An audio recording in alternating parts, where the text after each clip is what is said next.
জিন্দাবাদ জ্যোতি গগৈ জিন্দাবাদ অসম জাতীয় পৰিষদ জিন্দাবাদ জ্যোতি গগৈ জিন্দাবাদ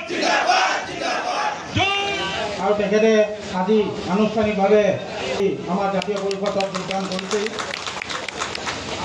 ইয়াৰ লগতে আছে ৰেখা কামাৰ বাইদেউকো আমি মঞ্চলৈ আহিবলৈ অনুৰোধ জনাইছোঁ। ৰেখা জলপথ বাইদেউ তেখেতেও কংগ্ৰেছ দলৰ পৰা আহি আছে। সঞ্জয় মাহাতো, টাৰ্জান ঠাকুৰ আমি মঞ্চলৈ আহিব অনুৰোধ জনাইছোঁ। টাৰ্জান ঠাকুৰ, লক্ষী কৰ্মকাৰ, ছবি কমাৰ, ৰাশি ভূঞা, জয়া হৰায়ক, মীনা গগৈ, মাইনু ৰাউত, ডলি দাস, মমী ৰাভা, প্ৰতিমা বৰপাত্ৰ, ইলুমণি গগৈ, গুলি গগৈ। জোৰদাৰ হাততালি বজাই থাকক, ক'বলৈ কমি গৈছে। জান বৰপাত্ৰ গোহাঁই, দীপিকা তাঁতী।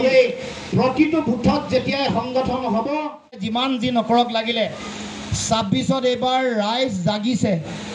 পঞ্চায়ত নিৰ্বাচনত কিমান ৰাইজ অসন্তুষ্ট হৈ আছে, বিজেপিৰ বিৰুদ্ধে কিমান জাগিছে আমি সকলোৱে আমি ওচৰৰ পৰা দেখিছোঁ। আমি একেবাৰে ৰাইজৰ আৱেগ চকুৰে আমি দেখিছোঁ।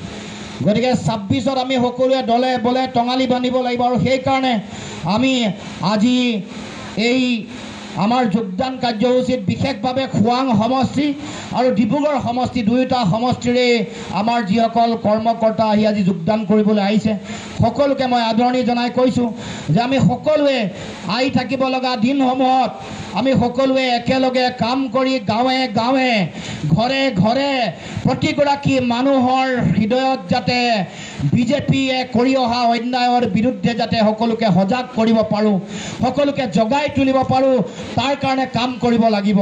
আমি যাতে জাতীয়তাবাদৰ আধাৰত আমাৰ অসমৰ সকলো জাতি জনগোষ্ঠীৰ মাজত যাতে সমন্বয় আৰু একতা সৃষ্টি কৰিব পাৰোঁ, তাৰ কাৰণে আমি কাম কৰিব লাগিব। আমি যাতে আহি থাকিব লগা দিনসমূহত প্ৰতিটো জাতি জনগোষ্ঠীক যাতে সমানে আগবঢ়াই লৈ যাব পাৰোঁ, তাৰ কাৰণে আমি সকলোৱে কাম কৰিব লাগিব। কোনো যাতে ভেদভাৱ নাথাকে, সকলোকে সমানে আগবঢ়াই লৈ যাবৰ কাৰণে গাঁৱত থকা ৰাইজ, চহৰত থকা জনগণ, আমাৰ বাগানত থকা ৰাইজ সকলোকে একেলগে সমান মৰ্যাদাৰে সমান উন্নতিৰে যাতে সকলোকে আগবঢ়াই লৈ যাব পাৰোঁ, সেই লক্ষ্য লৈ আমি অসম জাতীয় পৰিষদে কাম কৰি আছোঁ আৰু কাম কৰি যাম। তাৰ কাৰণে সকলো ৰাইজৰে আমি সহায় সহযোগিতা বিচাৰিছোঁ।